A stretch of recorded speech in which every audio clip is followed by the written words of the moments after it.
เปล่าเดี๋ยวพอได้กินอยู่ซีเมอร์แล้วพอได้อ้อ นี่แล้วน้ำโขงเลยนี่เดี๋ยวได้คลิปอย่าลืมกดติดตามเพื่อเด้อซีเมอร์เลยพอได้แต่อ้อมันโบราณคือตะเก้าโซ่ยามนี่เดือน5 เดือน 6นั่นเนาะเดือน4 เดือน 5 เดือน 6ลูกปลามาม่างอันนี้ผสมหมอยอยู่กองกับสัตว์มูอย่าลืมกดติดตามผู้ค้าเด้อสะดุ้งกับขากระดิ่งนั่นแหละเมื่อแล้วพอได้อ้ออยู่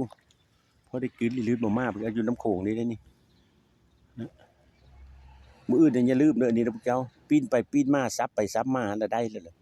ค่อยมักได้นี่อย่าว่าค่อยมีบ่ค่อยฝันค่อยก็ฝันดีอยู่ได้นั่นน่ะเราเดี๋ยวมาพม่าเจอสิว่าแหละคือมาโกงกับความฝันกูเท่ว่ะน่ะนะสะดุ้งได้ขาสะดุ้งได้สิมื้อสิไปหาเก็บผักกุ้มในมื้ออ้อมได้หลายเติมแล้วผักกุ้มค่ะอยู่ได้กินอ้อมผักกุ้มจะหึงแซ่บได้อ้อมผักกุ้มเด้อเจ้านี่แต่ฟังโขงสวรรณเขตทั้งพุทธกมุกดาหารฝ่านะมุกดาหารทางนี้กับประเทศลาวสวรรณเขตภาคกลางของลาวเนี่ยนั่นล่ะเดี๋ยวลืมกดติดตามเลยเด้อก็มาครบเจอมีได้ก็หาเก็บผักกุ้มเจ้านะ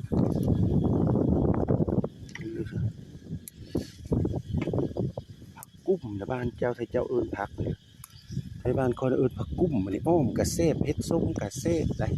ส้มผักเซนมาตึกป่าอยู่คูน้ำโขงนะมันมีได้เพราะได้แต่อ้อมเมื่ออ้อมกินหลายศตวรรษแล้วไม่ได้อ้อมนะแซ่บได้อ้อมคืออ้อมตัวปอดคืออ้อมกี่เด็กเนี่ยนะไอ้เลยยอดพุดกูดูนะเพิ่งกินพอที่นี่เพิ่งกินเนาะปกติแหละผักกุ้มส้มผักกุ้มเพราะอีทุกมันชอบ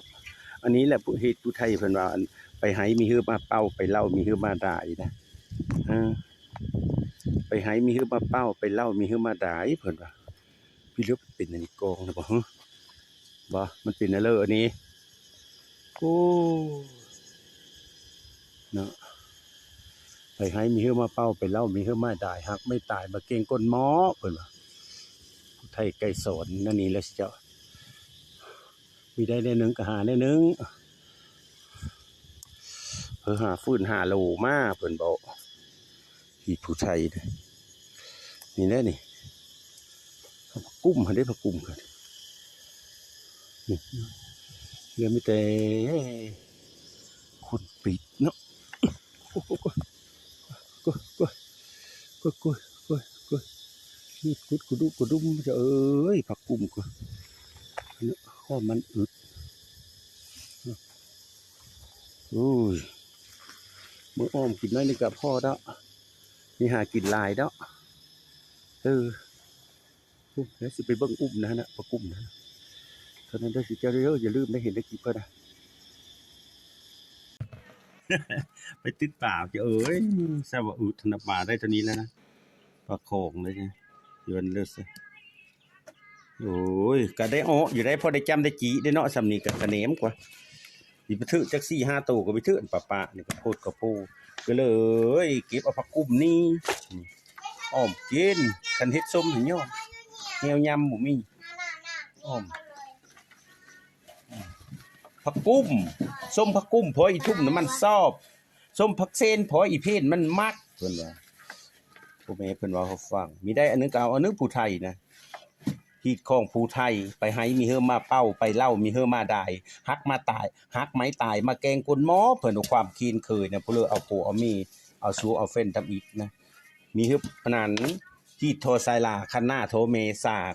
ฮีดโทไซลากับความบ่ได้คันหน้าโทเมสางละความได้เคยนะดุมันขยันเพนเคยดุเคยมั่นละผู้นั้นละมียู่มีกินหังมีเป็นดีแต่เมื่อหน้ามันแน่นาได้สู่เจ้าอันนี้คือกันล่ะนะเขาก็เคยผู้ไทยคือกันนะเขาไม่ได้อยู่บ้านเขามาอยู่สวรรณเขตซิตี้อย่าลิ้นจะเป็นอ้อมกิน